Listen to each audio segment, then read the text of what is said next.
What's going on, guys? Sky here. Today's video I'm going to bring you an up-to-date PvP tier list for the classes. Let's get into it.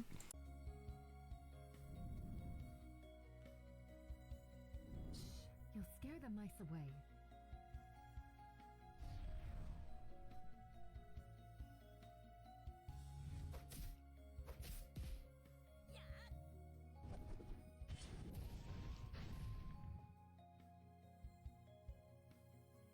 So I've played around with all the classes in the training mode, as well as played most of the game modes, as well as talked to other people.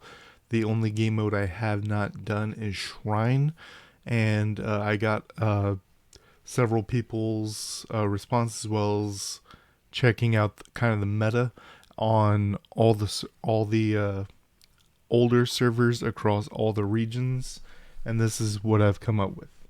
So at the very top we have Priest, and these are in order. So Priest, Marksman, Gladiator.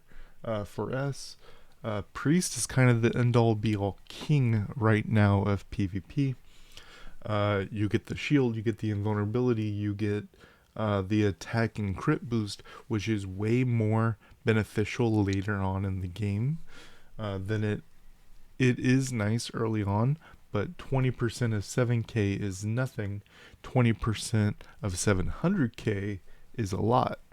As well as the shield gets bigger, things like this. Not to mention the minus percent tenacity on the ball. And even the Thunder God is a pretty big AoE damage spike. Marksman. So if you really wanted the current best PvP setup, there are definitely situations where different work,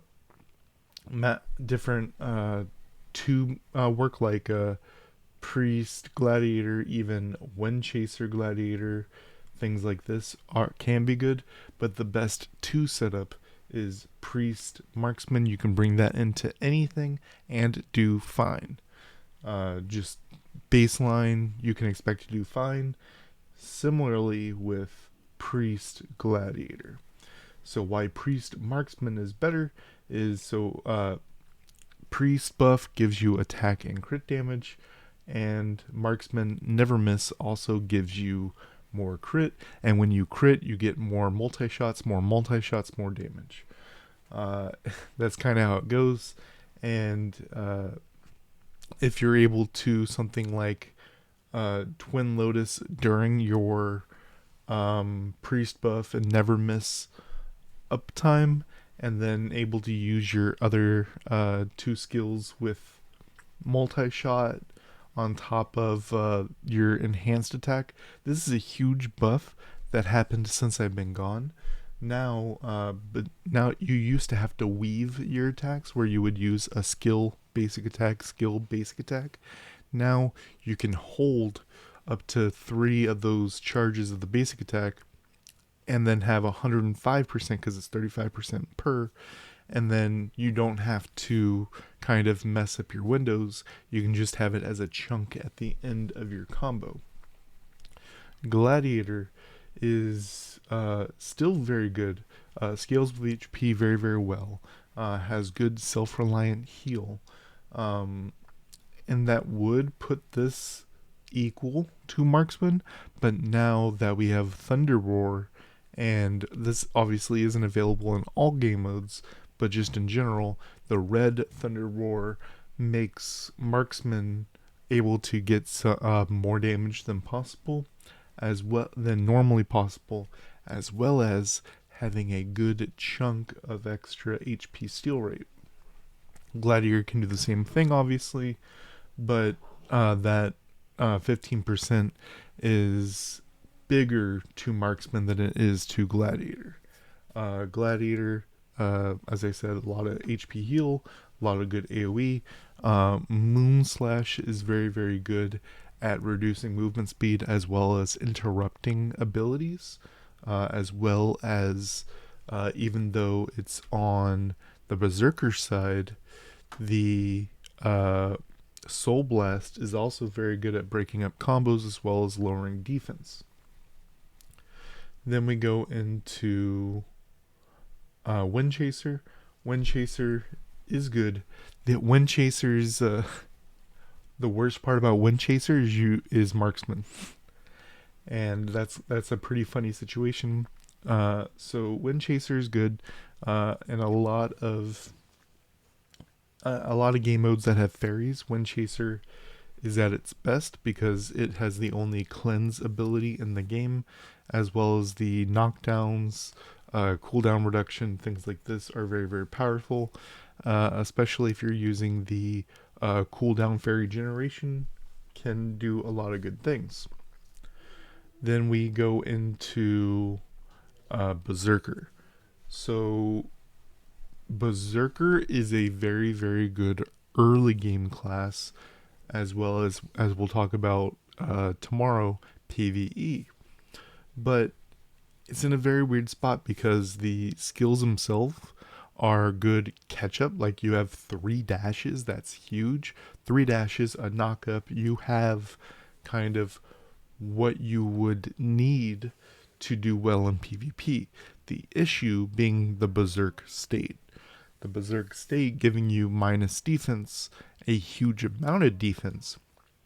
And as we talked about in the damage calculation the other day, uh, defense, attack, defense, and HP are the most important stats in the game. So sure, you get more than what you lose in defense as attack, but when you're in top league, things like this, uh, you can get one shot the moment you hit your Berserker state, as well as with things like Ikoria, the new water flower fairy.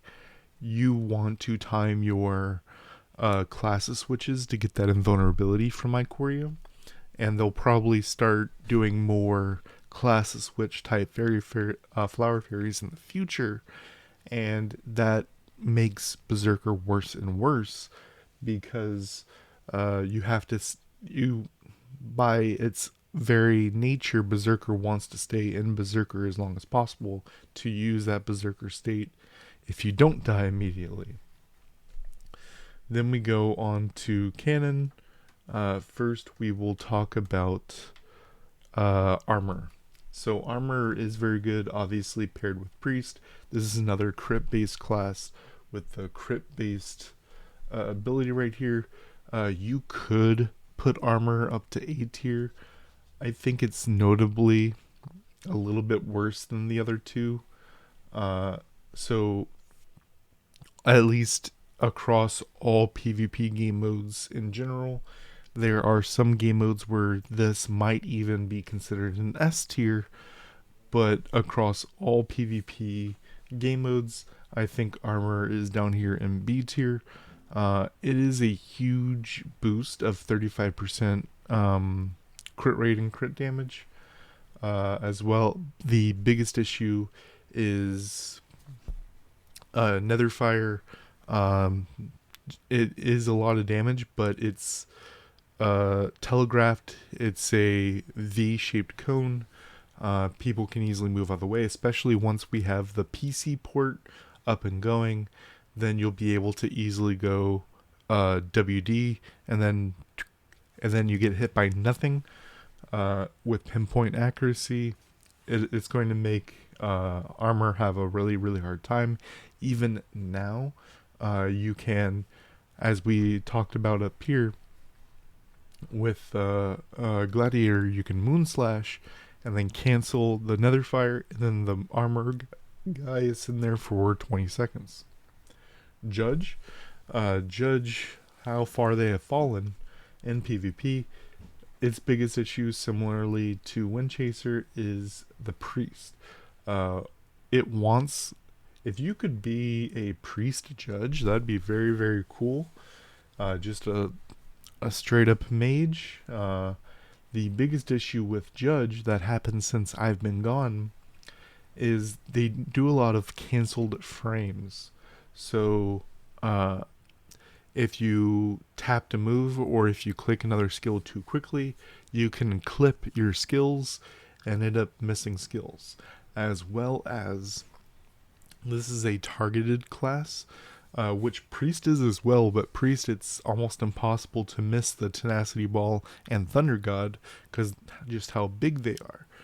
With this one right here, your EM chain, you can just whiff entirely, similarly as I said with armor to do to the side, but on the same note, this allows you to skill shot more in MOBA games like League of Legends, things like this, where you can set up a empowered Frostworm in an interesting spot over there that you kind of zone people off or whatnot. That can be nice to have in like Guild War or something.